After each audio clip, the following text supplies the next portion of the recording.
Welcome back to the channel, folks, and today we're diving back into the world of Godzilla, King of the Monsters. As per the title, I wanted to discuss this new version of Godzilla running around and explain the potential key differences between Fire Godzilla that we are set to be getting in Godzilla, King of the Monsters and Toho's Burning Godzilla. When I released the video titled Burning Godzilla is not in Godzilla King of the Monsters, the majority of the comments were, so he's in it then, it's just a name change. I think there's a lot more to it than just that. I think, of course, there will be similarities, absolutely, but there are key differences between the forms that any Godzilla fan would know, and I really do think the subtle name change is representative of those key distinctive changes. So, as we know, Burning Godzilla in the Toho universe of movies is a result of Godzilla consuming too much radiation. He himself is essentially a nuclear reactor, and so he goes into a meltdown mode. A nuclear reactor in meltdown is an incredibly dangerous thing. Yes, in this version he has some power-ups as well, but that's the main thing here. He is in meltdown and he will die. The catastrophic fallout from this meltdown would have led to the entire planet being destroyed if it wasn't for some key factors that happened. But let's just say it involves a baby Godzilla maturing. And that's where I'll leave it, because I really do think you should watch that film if you don't know about it, because again, like I say, a lot of this stuff is obvious to Godzilla fans, and if you're not aware of these things, then you should go back and watch that movie, because it's important. It's an important part of Godzilla history. So there are a few things of note when we look at Toho's Godzilla by comparison to legendaries, because they are not interchangeable at all. And it's these differences which can explain Fire Godzilla and why it's being called this in the upcoming movie. First things first, Toho own the rights to all iterations of Godzilla in their universe, which includes Burning Godzilla.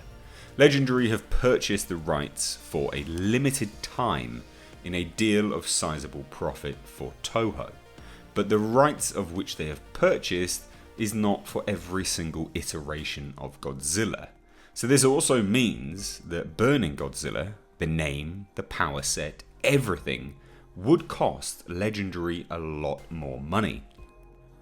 And this is of course in a film where they have already purchased the rights to several very big names in the Toho universe. Purchasing the rights to arguably a minor Godzilla version, really it just does not make much sense. Especially when it's only rumoured to show up at the end of the movie and be almost a one and done situation. Now, of course, Legendary absolutely could have bought the rights, absolutely. I don't rule that out, but it is unlikely. And it's the same logic and reason which you can use to say that the other kaiju being put in the movie are not actually Toho monsters, and they are in fact just new creations. And I always get this in videos. To everyone that say kaiju are Pacific Rim things, they're really not. Again, you masquerade yourself as a Godzilla fan. Kaiju is a Japanese term. Please go and look it up. Now, this also makes sense as to why the name is not Burning Godzilla, because of course to use that, it would have cost Legendary a lot of money. Whereas if they simply created their own version of a Burning Godzilla with differences, they can include an homage in their movie. And this is what I think it is. I think it's an homage to Burning Godzilla. It's also important to look at Legendary's Godzilla because he isn't a nuclear reactor. This version of Godzilla consumes nuclear energy and feeds off of it, but there's no indication that he functions as a nuclear reactor.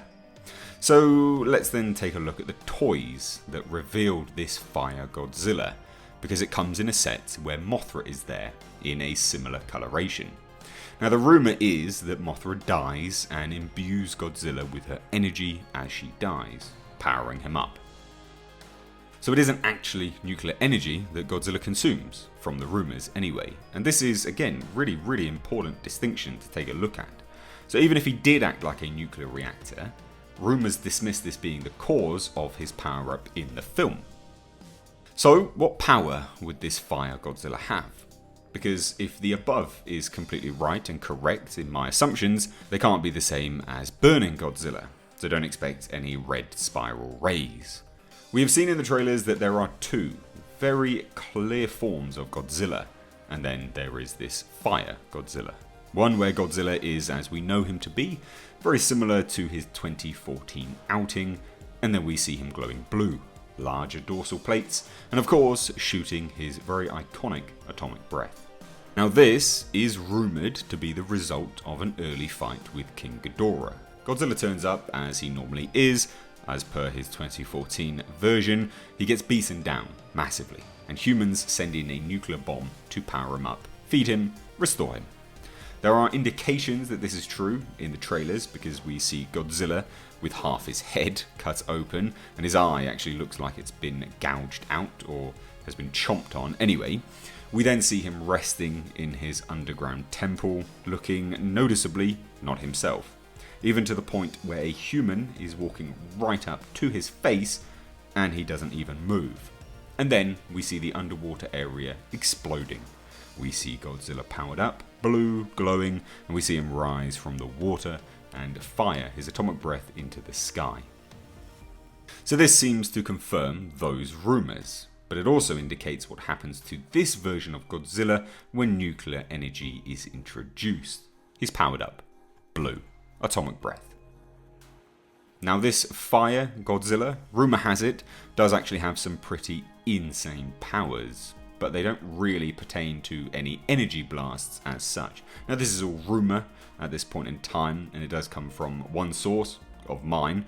He is stronger, he's in a sort of berserk mode, and with each step this version of Godzilla takes, it is like a nuclear blast. Some people said that it was as if he goes Super Saiyan. This was some of the comments on my previous video, which is genuinely a pretty good analogy for it. But it's also a pretty good way to differentiate this Fire Godzilla from Burning Godzilla. He goes into a rage berserker mode, full of power and energy, that with each step, power and energy is blasted outwards towards his enemy, presumably King Ghidorah. Now if this is true, then he doesn't have any energy blasts that are akin to Burning Godzilla. But like I said, this is just one report from my own source, and of course, he may do. Because as per these sources, they've only seen the movie at very early stages, and a lot of the effects were not completed. There are of course placeholder annotations on the screen and overlay subtitles which dictate what would be showing at that point in time in the movie, but we have yet to see of course, and things could have changed. However, you can see now that from this, there are very clear differences. Yes, sure, it's incredibly similar, I don't deny that, but to say they are basically the same shows a fundamental lack of understanding of the true Burning Godzilla form, because he dies. This Godzilla is not going to die. He has one more movie confirmed, and we know it's the same Godzilla fighting King Kong, because although there was a leaked set photo that showed some art of Kong and Godzilla fighting, Kong is leaping, he's jumping at Godzilla. So he's still the same size, it's still the same Godzilla.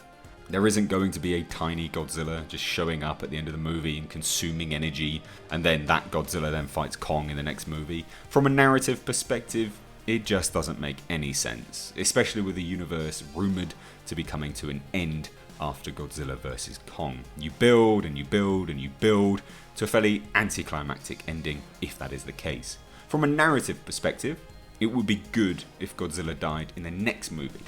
Maybe in a fight that Kong and Godzilla have to team up for, because if this happens, then the monsterverse can continue with Kong at its helm.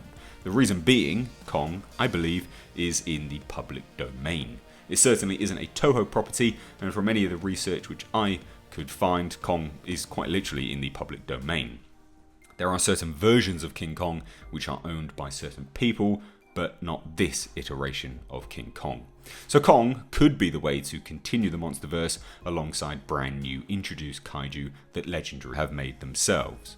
So anyway, there you have it. The key differences between Burning and Fire Godzilla, and also an explanation as to what Fire Godzilla is in the upcoming movie. For me, I absolutely cannot wait for this to drop. I will be trying to see this the moment it releases, and I'll be keeping you up to date on all things Monsterverse and Godzilla. As always though, please do let me know your thoughts down below in the comment section, and if you are new here, then please do hit that subscribe button to stay up to date on all the world of pop culture and videos just like this. As always, if you enjoyed this video, please do give it a like and a share. I've been Mr. Age, take care.